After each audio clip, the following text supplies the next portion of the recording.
بسم اللہ الرحمن الرحیم۔ حضرت حکیم محمد اختر رحمہ اللہ کا جملہ ہے، دل کو اللہ کی یاد سے ایسا معمور کرو کہ دنیا کی محبت اس میں جگہ نہ پا سکے۔ دوستو، یہ الفاظ ہمارے ایمان کی اصل حقیقت بیان کرتے ہیں۔ غور کیجئے، دل ایک برتن ہے۔ اگر یہ برتن اللہ کی یاد سے بھر جائے تو دنیا کی محبت کے لیے کوئی جگہ باقی نہیں رہتی، لیکن اگر دل خالی ہو تو دنیا کی محبت، خواہشات، لالچ اور گناہوں کی کشش اس میں گھر بنا لیتی ہے۔ اللہ تعالیٰ فرماتے ہیں، خبردار، دلوں کا سکون صرف اللہ کے ذکر میں ہے۔ جب انسان صبح شام اللہ کو یاد کرتا ہے، قرآن پاک پڑھتا ہے، دعا اور استغفار کرتا ہے، تو اس کا دل روشنی سے بھر جاتا ہے۔ پھر دنیا کی عیش و عشرت، مال و دولت، عہدہ اور شہرت اسے بے وقت لگنے لگتے ہیں۔ بھائیو، حقیقت یہ ہے کہ ایک دل میں دو محبتیں جمع نہیں ہو سکتی۔ یا تو یہ دل اللہ کی محبت سے لبریز ہوگا یا دنیا کی محبت سے۔ اگر اللہ کی یاد غالب آ گئی تو دنیا خود بخود بے قیمت ہو جاتی ہے، لیکن اگر دل دنیا کی محبت سے بھر گیا تو اللہ کی یاد اس سے نکل جائے گی۔ یہی وجہ ہے کہ ہمارے بزرگ ہمیشہ ذکر الہی پر زور دیتے تھے۔ حکیم اختر صاحب رحمہ اللہ کی پوری زندگی کا پیغام یہی تھا، دل کو اللہ کے ذکر سے آباد کرو۔ جب دل آباد ہوگا تو زندگی سنور جائے گی، جب دل خالی ہوگا تو دنیا کی محبت اس کو برباد کر دے گی۔ لہٰذا اے سننے والو، اپنے دل کو دیکھو، یہ کس سے بھرا ہوا ہے؟ مال کی محبت سے، شہرت کی طلب سے، یا اللہ کی یاد سے؟ اگر دل اللہ کی یاد سے آباد ہو جائے تو دنیا کی محبت اس میں کبھی داخل ہی نہیں ہو سکتی، اور یہی اصل کامیابی ہے۔ نبی اکرم صلی اللہ علیہ وسلم نے فرمایا، اگر اللہ کے نزدیک دنیا کی حیثیت مچھر کے پر کے برابر بھی ہوتی تو وہ کافر کو اس میں پانی کا ایک گھونٹ بھی نہ دیتا۔ آپ صلی اللہ علیہ وسلم نے فرمایا، دنیا مومن کے لیے قید خانہ ہے اور کافر کے لیے جنت ہے۔ آپ صلی اللہ علیہ وسلم نے فرمایا، دنیا کی مثال اس سوار کی سی ہے جو کسی درخت کے نیچے کچھ دیر آرام کرے اور پھر وہاں سے اٹھ کر چلا جائے۔ ہم اتنا زور اپنے آپ کو درست کرنے میں نہیں لگاتے جتنا دوسروں کو غلط ثابت کرنے میں لگا دیتے ہیں۔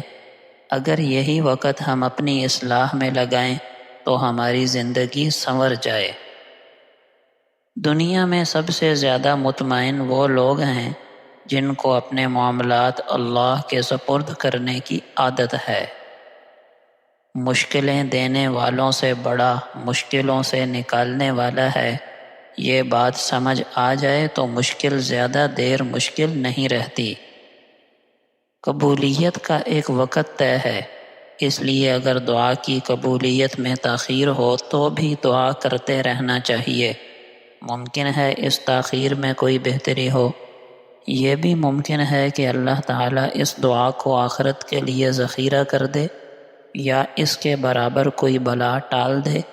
بہرحال دعا مانگنا بہت بڑی نیکی اور عبادت ہے، لہٰذا اگر اللہ تعالیٰ اپنی کسی حکمت کی بنا پر بندے کو اس کی مطلوبہ چیز نہ دے تو بار بار دعا کرنے سے ثواب میں اضافہ ہوتا چلا جاتا ہے، اور یہ خود ایک بہت بڑا انعام ہے۔ اس لیے نا امیدی کو اپنے پاس مت آنے دو۔ اللہ تعالیٰ کسی انسان سے کوئی چیز لے لیتا ہے، چاہے وہ نعمت ہو، رشتہ ہو یا کوئی سہولت، تو یہ کمی صرف آزمائش نہیں ہوتی، بلکہ اس کے بدلے میں اللہ تعالیٰ اس سے بہتر یا زیادہ عطا کرتا ہے۔ یعنی بظاہر کمی دکھائی دیتی ہے، مگر حقیقت میں وہ اضافے اور خیر کا ذریعہ بن رہی ہوتی ہے۔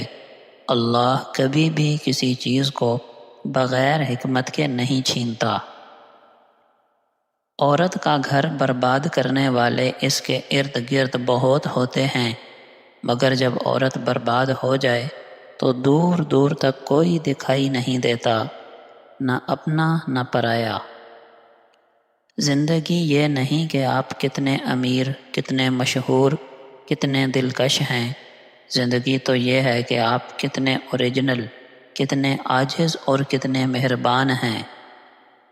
دنیا میں سخت ترین سزا یہ ہے کہ اللہ تعالیٰ تمہاری زبان کو اپنے ذکر سے روک لے۔ معاشرے کے بد کردار لوگوں کا با اثر اور معتبر ہو جانا معاشرے کی تباہی کی دلیل ہے۔ ہر منزل کے لیے، ہر اندھیری سرنگ سے نکلنے کے لیے، ہر معجزے کے لیے توکل شرط ہے۔ توکل میں وسوسے نہیں ہوتے، بس آنکھیں بند کر کے یقین ہوتا ہے کہ محبوب رب نے ذمہ لیا ہے، وہی پار لگائے گا۔ دل بڑا رکھو، تنگ دل بنو گے تو بیمار ہو جاؤ گے۔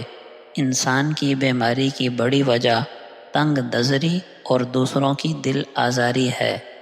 ایک بار جب یہ آنسو اللہ کے حضور بہنے لگتے ہیں اور یہ ہاتھ اس کے سامنے مانگنے کے لیے اٹھتے ہیں تو پھر اللہ تعالیٰ نہ ان ہاتھوں کو لوگوں کے سامنے پھیلنے دیتا ہے، نہ ان آنکھوں کو کسی کے سامنے نم ہونے دیتا ہے۔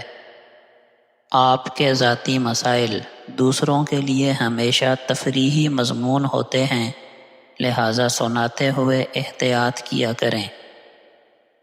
اندر سے ٹوٹا ہوا انسان جب باہر سے مسکراتا ہے تو سمجھ لو وہ بہت کچھ سہ چکا ہے، بہت کچھ برداشت کر چکا ہے۔ اب وہ سیکھ چکا ہے کہ زندگی میں ہر درد کا جواب چیخنا نہیں ہوتا، کبھی کبھی خاموش مسکراہٹ ہی کافی ہوتی ہے۔ ایسے لوگ سب کو حوصلہ دیتے ہیں مگر خود خاموشی سے بکھرتے رہتے ہیں۔